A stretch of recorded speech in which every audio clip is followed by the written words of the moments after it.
I've always been interested in stilt dancing because as a child, I saw stilt dancers in circuses, but they gave me this feeling that something was incomplete in the information we were seeing. Even as a child, it was like this is too powerful a feeling when you see these gigantic characters. They instill an awe in everyone who sees them.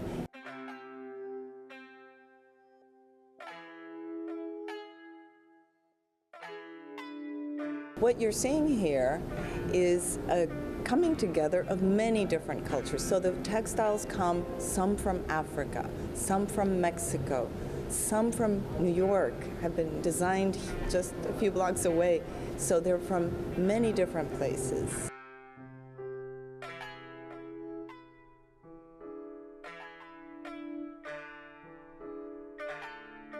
We received all the crates that were shipped in by land from Mexico. They crossed the border and made it all the way from Laredo to New York.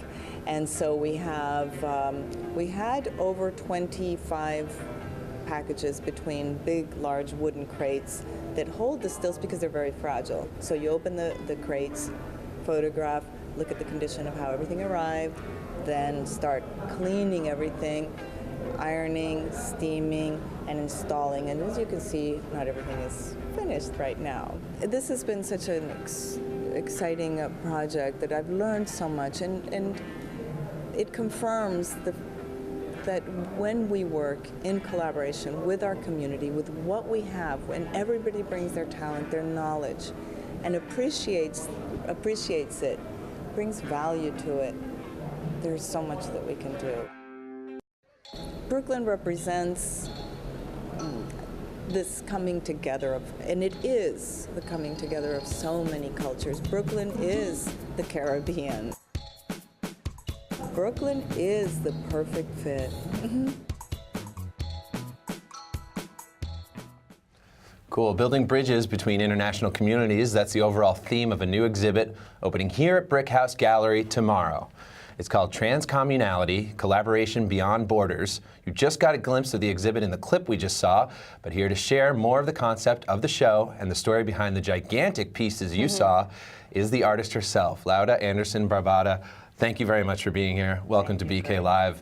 And we want to welcome back BRIC's Director of Contemporary Art, Elizabeth Ferrer. Elizabeth, thank you for joining us again. Thank you. Let's start with you. What is transcommunality?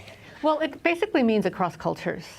And what better exhibition to express that idea with one that has stilt walking traditions, which originates in Africa and can be found in many parts of the world. It's something that traveled to the Caribbean and then to Mexico and now here in Brooklyn.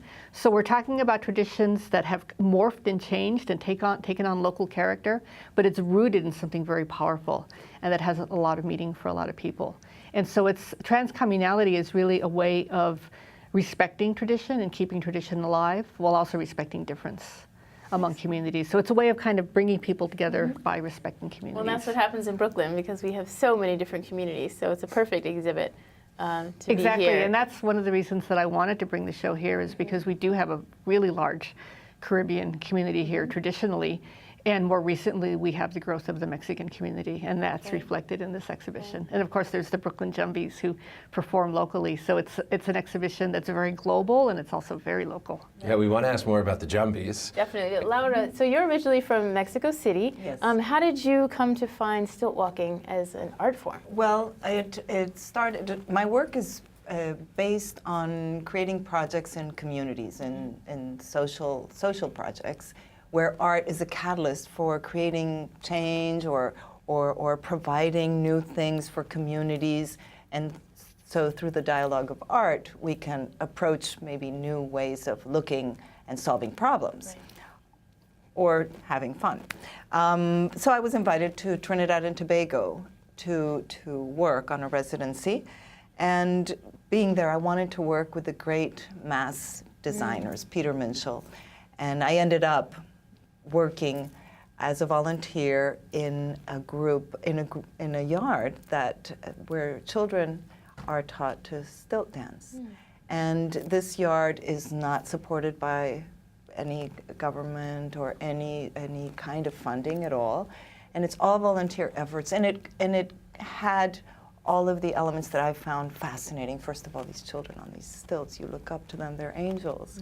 And the legacy, the tradition, an ancient tradition that has such powerful meaning. They had no funding. They would paint their bodies and go out onto the streets for Junior Carnival. And so everybody was a volunteer. And so I proposed to them that I work with them as a volunteer artist. Were they interested in that?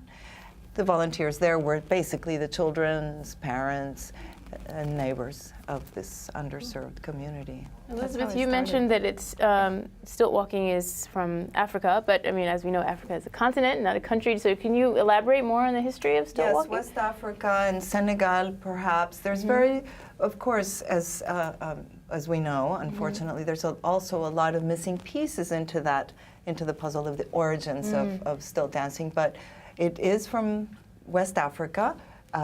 Senegal is probably the place. One of the Brooklyn Jumbies who I've worked with and are part of this project for many years now, since 2007, 2006, we've been working together, was initiated following the very strict traditions of Chakawa, which is the stilt dancing that is a spiritual legacy, that is a secret society, and nobody knows in the community who is a Moko Jumbi. That's What can you tell us about Intervention Wall Street? There's a photo of it right here that also seems to incorporate some of these things. Yes, of course. The idea is... Contemporary take here. Yes, the Intervention Wall Street is a piece that we did in 2011, and it is in response to the economic crisis that was centered here and in Wall Street and felt throughout the world. So we wanted to discuss and provide all of these metaphors so people can see it as a wider context and to understand that it affects globally, that the impact of a few powerful people can have this impact. Number two, we also wanted to bring some of that secret power of the Moko Jumbi, you know, like cleanse in a way, or give, have these, because that's their function. In Senegal, for example, you call a Moko Jumbi when there's something happening to a community that needs healing of a sort.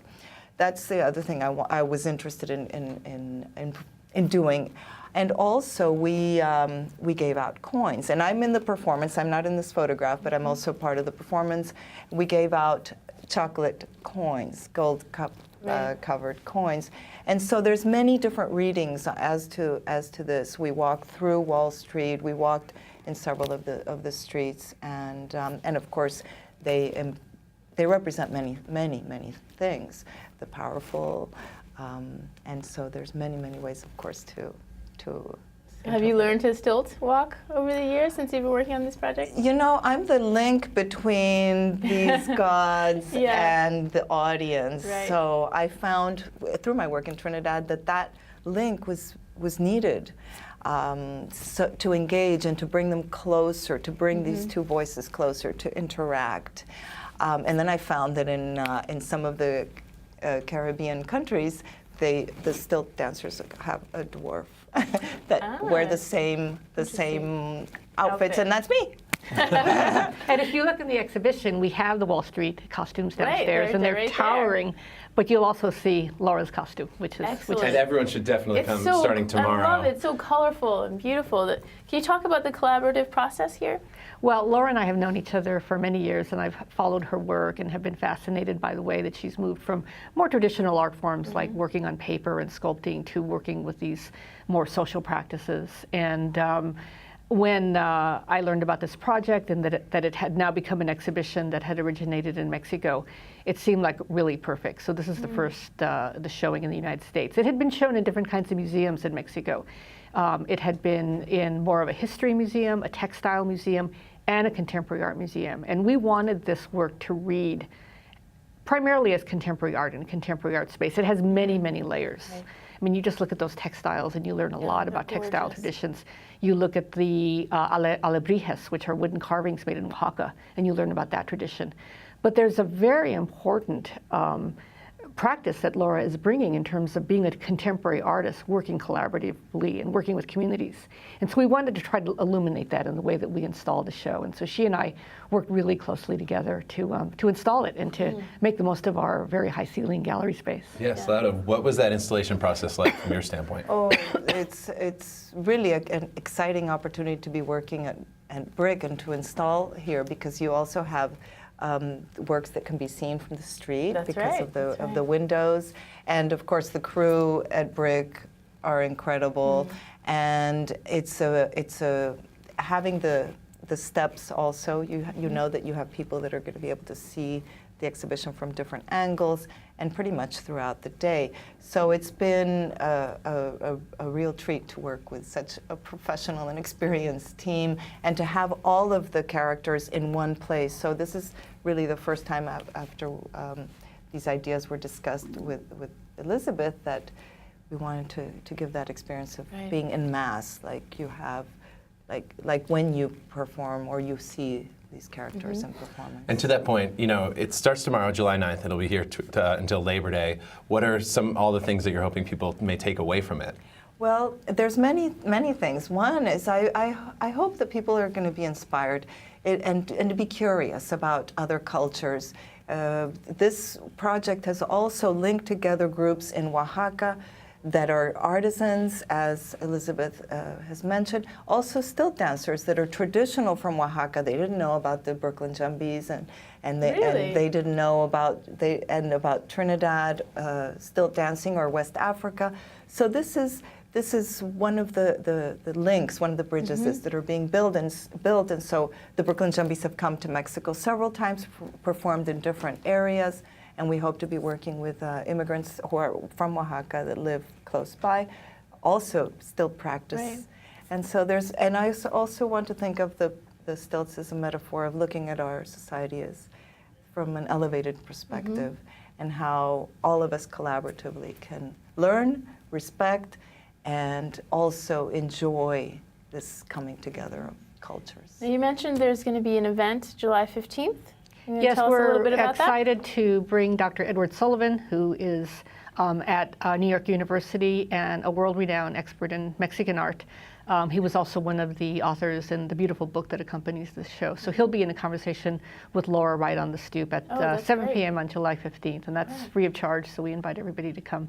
That'll be excellent. I'm really curious to see to learn about how a tradition from like Senegal or West Africa made its way to Mexico, or is it sort of like an independent sort of evolution in Mexican culture? Well, we have not been able to trace the first stilt dancer in Mexico, but we've also found, for example, in the Popol Vuh, which is some of the manuscripts that come before the Spanish came. Right.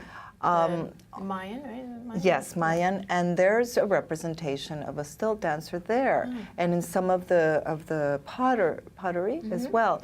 So that research is still not done. There's so many missing pieces, and I always felt that there was a connection with West Africa in Mexico because of the way the stilts are tied, the construction of the stilts. It's very similar because in the South Pacific Islands there's also stilt dancing, but it's very different. So people can, Elizabeth, is there anything you want to say to people that might be watching and haven't been to BRIC House, how they can come down and see this here on Fulton Street, and what the importance of it is, you think, in relation to the community here? Well, the exhibition is open every day but Monday, free of charge. So just please come down to BRIC House and check out the show. That people and you know can that. grab a cup of coffee. You can sit right here Absolutely. and watch and look sit at on the it stoop or and walk enjoy the down show. And experience it. Yeah. And I think this is a great show for BRIC House. This is a great show for people in Brooklyn. And I think it is a show that is spectacular visually and has all these different layers, as we've been talking about, and does speak to the local Mexican community, does speak to the Caribbean community. But it's really a show that's very international, and it's a show that's all about collaboration and creativity and building these bridges. You know, that's what Transcommunality is about.